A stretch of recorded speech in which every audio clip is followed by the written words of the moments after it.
नमस्कार दोस्तों, UP triple SC मुख्य सेविका भर्ती रिजल्ट सितंबर में कोर्ट अपडेट, आयोग से तैयारी पूरी। और साथ ही साथ यहाँ पर मुख्य सेविका बहनों के लिए एक और भर्ती का विज्ञापन जारी हुआ है। एक नई भर्ती आई है, तो कौन सी भर्ती है इसके विषय में भी बात करेंगे। तो वीडियो में लास्ट तक बने रहें। एक छोटा सा निवेदन आप सभी से, अगर चैनल पर नए हैं तो चैनल को सब्सक्राइब कर लें। साथ ही साथ वीडियो पसंद आए तो लाइक शेयर भी ज़रूर करें। सबसे पहले यहाँ पर मुख्य सेविका भर्ती में बात कर लेते हैं कोर्ट मैटर को लेकर। जैसा कि आप लोगों की भर्ती में 28 अगस्त के लिए डेट लगी हुई है सुनवाई की, और 28 तारीख को पूरा प्रयास किया जा रहा है कि इस मामले पर सुनवाई भी हो और कुछ न कुछ अच्छा डिसीज़न देखने को मिले। अच्छा डिसीज़न का मतलब है स्टे हटना। और इसी के साथ साथ सितंबर में रिज़ल्ट जारी होने की पूरी उम्मीद कि सितंबर में आप लोगों का रिज़ल्ट जारी हो जाएगा। साथ ही साथ आपकी डीवी भी करा ली जाएगी। नवंबर में आप देखेंगे जो भी आपको रिज़ल्ट को लेकर आपने देखा होगा, एक ऑफिशियल ही लेटर के माध्यम से जानकारी दी गई थी यूपी ट्रिपल एससी के अलग अलग भर्तियों में, जिसमें कि आपके रिज़ल्ट की बात कही गई थी नवंबर के महीने में।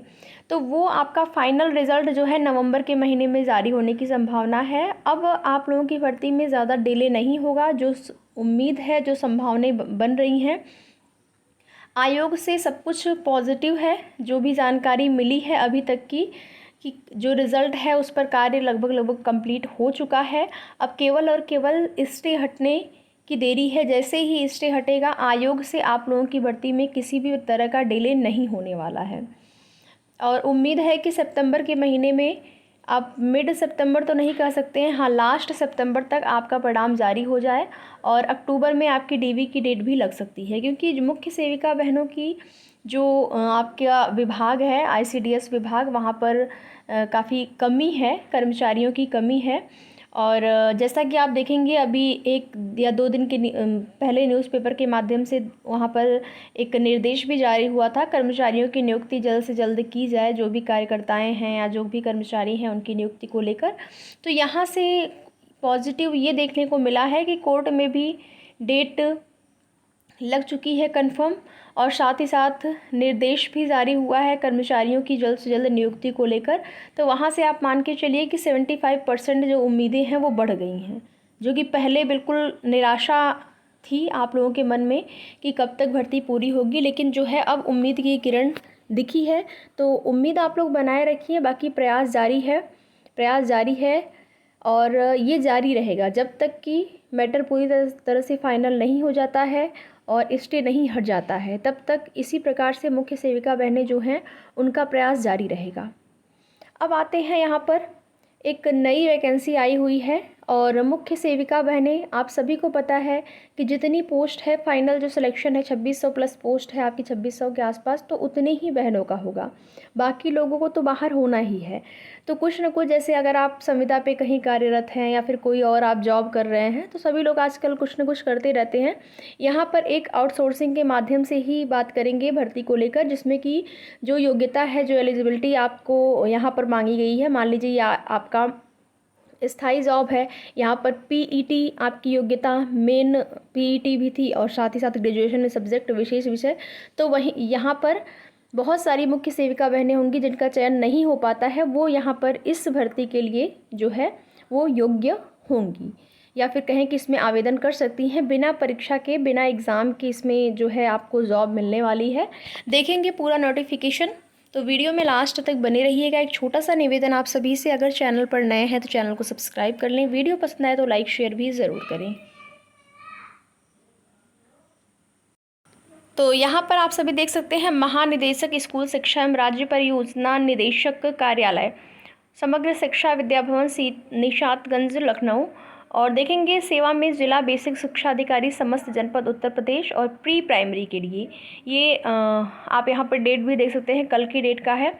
विषय क्या है? समग्र शिक्षा एवं पीएमश्री के अंतर्गत प्री प्राइमरी के आवर्तक मद में मानव संसाधन ECCE एजुकेटर हेतु प्रोजेक्ट अप्रूवल बोर्ड, शिक्षा मंत्रालय, भारत सरकार द्वारा वर्ष 2024-25 में स्वीकृत धनराशि के से 10,684 मानव संसाधन ECCE एजुकेटर को लोकेटेड आंगनवाड़ी केंद्रों में उपलब्ध कराए जाने के संबंध में।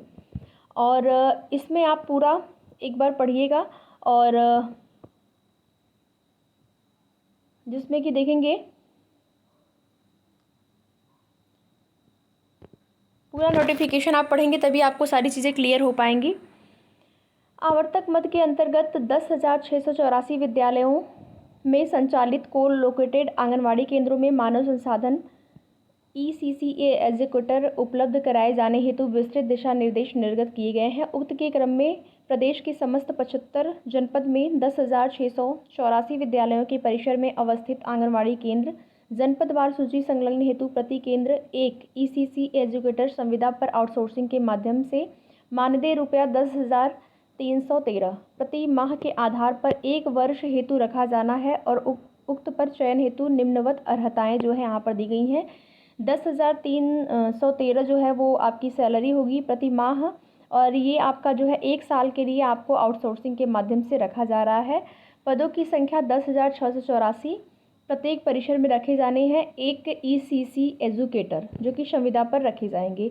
पद का नाम आप देख सकते हैं ECCE एजुकेटर। पदों की संख्या 10,684। नियुक्त स्थान जो है 75 जनपद अवस्थित को लोकेटेड आंगनवाड़ी केंद्र युक्त 10,684 विद्यालय। नियुक्ति का प्रकार संविदा है आउटसोर्सिंग के माध्यम से। संविदा अवधि 11 माह। मानदेय भी यहाँ पर दिया गया है PF प्लस ESI सहित। शैक्षिक योग्यता विधि द्वारा स्थापित एवं UGC से मान्यता प्राप्त विश्वविद्यालय से स्नातक परीक्षा गृह विज्ञान मुख्य विषय के साथ न्यूनतम 50% अंकों के साथ उत्तीर्ण। और यहाँ पर देखेंगे आरक्षित वर्गों को नियम के अनुसार न्यूनतम जो अंकों में 5% की छूट भी दी जाएगी। अथवा यहाँ पर देखेंगे अथवा में भी दिया गया है नर्सरी अध्यापक शिक्षा NTT CT नर्सरी DPSE का कम से कम 2 वर्ष की अवधि का डिप्लोमा अथवा समकक्ष योग्यता जो कि राष्ट्रीय अध्यापक शिक्षा परिषद से मान्य हो। आवेदनकर्ता की अधिकतम आयु 1 जुलाई 2024 को 40 वर्ष से अधिक न हो।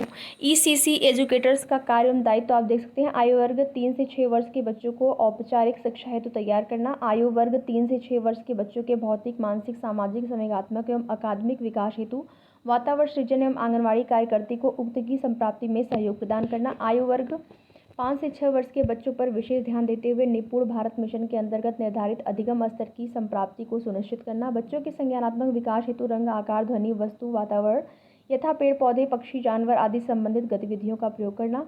आंगनवाड़ी कार्यकर्ती को बच्चों के साथ अन्य क्रियाकलापों जैसे खेल, नाटक, पिकनिक, क्षेत्र भ्रमण, संगीत, हाथ के कार्य आदि हेतु कार्य योजना बनाने हेतु कार्य करना। अभिभावकों के साथ, मुख्यतः माताओं के साथ बैठक करते हुए बच्चों की प्रगति से संबंधित लगातार अवगत कराना उनको।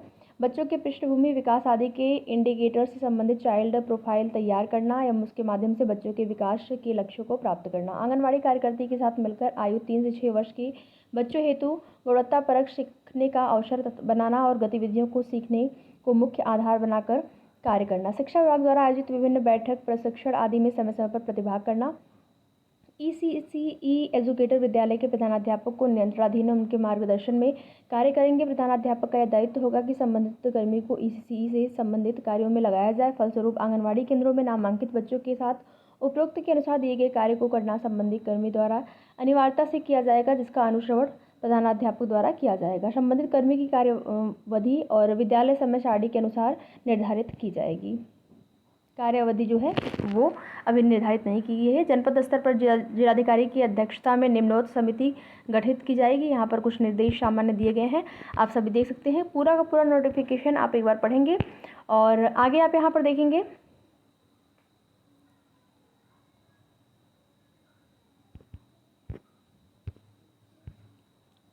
आपका जो मेरिट बनेगी। यहाँ पर कोई परीक्षा नहीं है।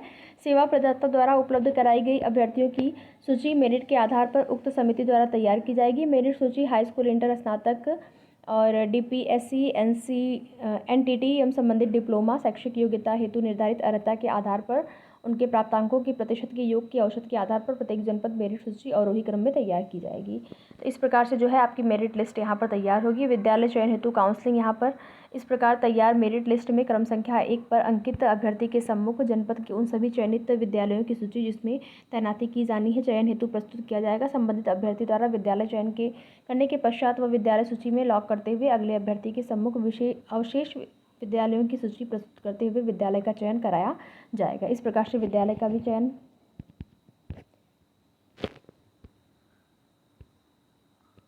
आगे देखेंगे। यह भी उल्लेख है कि शासनादेश दिनांक 26 जुलाई 2024 के अनुसार उपयुक्त चयन किसी भी पद के सापेक्ष नहीं किए जाएंगे।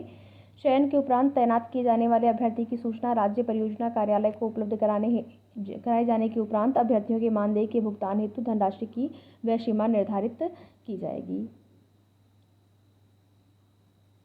और यहाँ पर इसको जो है उपलब्ध कराए जाने हेतु कार्यवाही जेम पोर्टल के माध्यम से दिनांक 30 सितंबर 2024 तक पूर्ण कराना सुनिश्चित करने के लिए यहाँ पर निर्देश दिया गया है। और आप यहाँ पर देख सकते हैं महानिदेशक स्कूल शिक्षा उत्तर प्रदेश कंचन वर्मा। तो इस प्रकार से ये एक मौका है मुख्य सेविका बहनें जैसे कि जिनका नहीं हो पाता है, कम नंबर हैं, फिर भी आप एक बार कोशिश कर सकते हैं।